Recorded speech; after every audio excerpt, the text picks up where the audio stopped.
Good afternoon, everybody. Colin here with Techout. Today, just a few days before I receive my iPhone XS Max, I wanted to do a short little review. This is about a 1-month review on the Samsung Galaxy Note 9. This is the blue variant, US, 128 gigabyte, 6 gigs of RAM. And I just wanted to do a short little review. I've had this for about a month now. Not exactly a month, but just for video's sake, we're going to say a month. It's about 4 days short of a month. I picked this up on release day from Best Buy. Super easy to get, not a lot of them got pre-ordered. But nonetheless, it is a super good phone. I had the Note 8, and one thing I noticed about the Note 8 after a little while is it started to become a little sluggish. The animations weren't as smooth, it was a little bit laggy, stuff like that. Apps wouldn't open as fast. This one has not done that yet. This one is running very smooth. Apps are opening and closing very fluently. Everything is running very well. No issues with any of that. Battery life is amazing on this phone. Oop, the weather app wanted to open back up. Battery life is amazing on this phone. Definitely extremely noticeable. You can see on this charge cycle I've only had 1 hour and 33 minutes of screen on time, but the phone has been unplugged for 11 hours and 16 minutes and I'm still at 50%, so I could probably get about 4 hours of screen on time, and that is with my brightness at pretty much max, which is amazing.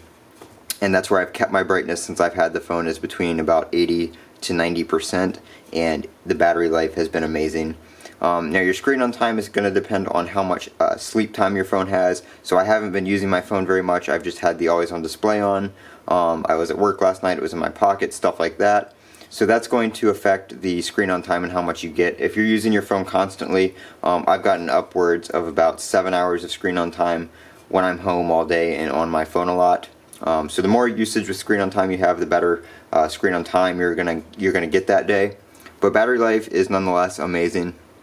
The S Pen, I do use the S Pen from time to time, not necessarily for writing and note taking, but I'll use it to scroll on the screen if I'm scrolling through Twitter or a web page or something like that. I will use the S Pen to scroll just because I like how it feels.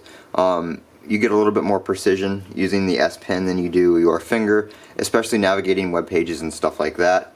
Another cool thing I like about the S Pen is the signature color. So you can turn the signature color off and write in just white, but by default, which I have turned the signature color off, so we're in white right now.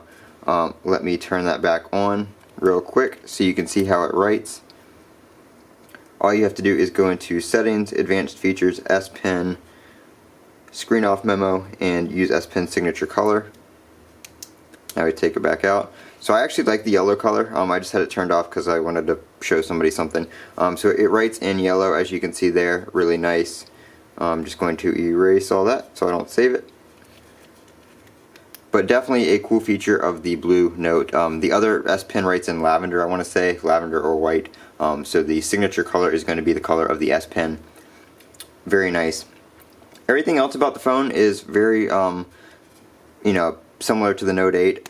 Looks similar in design. They did move the fingerprint sensor down, which is very nice. It's easy to get to. The face unlock, I don't use it too much. I'll use it if my finger's wet or something like that and the fingerprint fails. But it's not as fast. I'm behind the camera, so it's... nope, it did it. It is a little bit slower, but again, it is more secure than something that's just using the camera. So I don't mind the little bit of a delay. I do use Samsung Pay. Again, works very well on the phone. I haven't had any issues with the phone actually doing a transaction on a terminal or anything like that. So that works very well. I use it at like 7-Eleven, McDonald's, places like that, or where it's pretty simple to use it, and I'm not buying a whole lot of stuff just to get those Samsung Pay points. Everything else, like I said, is similar to the Note 8. The design is going to be about the same, like I said, other than the fingerprint sensor. The glass feels very durable. It feels very good in the hand. Not too big. You do have the bezels are a little bit bigger on this one, so you do have a little bit of a black line right there, as well as on the top and the bottom. They're a little bit bigger, but I do find that easier to hold when you're watching videos or media or something like that. You don't find yourself touching the screen and pausing the video, or like YouTube where your video will drag to the side, stuff like that. I don't find that happening as often with the bigger bezels, so that's actually a nice change for me because it doesn't the missed touches and stuff like that, the accidental screen touches. are few and far between now, whereas on my Note 8, when I was holding it to the side watching something, the palm of your hand would hit the curve on the screen and it would start doing stuff and stuff like that, and it was kind of annoying. Haven't had that issue on the Note 9. So far it's been a very solid phone. I'm really enjoying it. I will be putting this phone aside for a little bit once the iPhone XS comes in on Friday.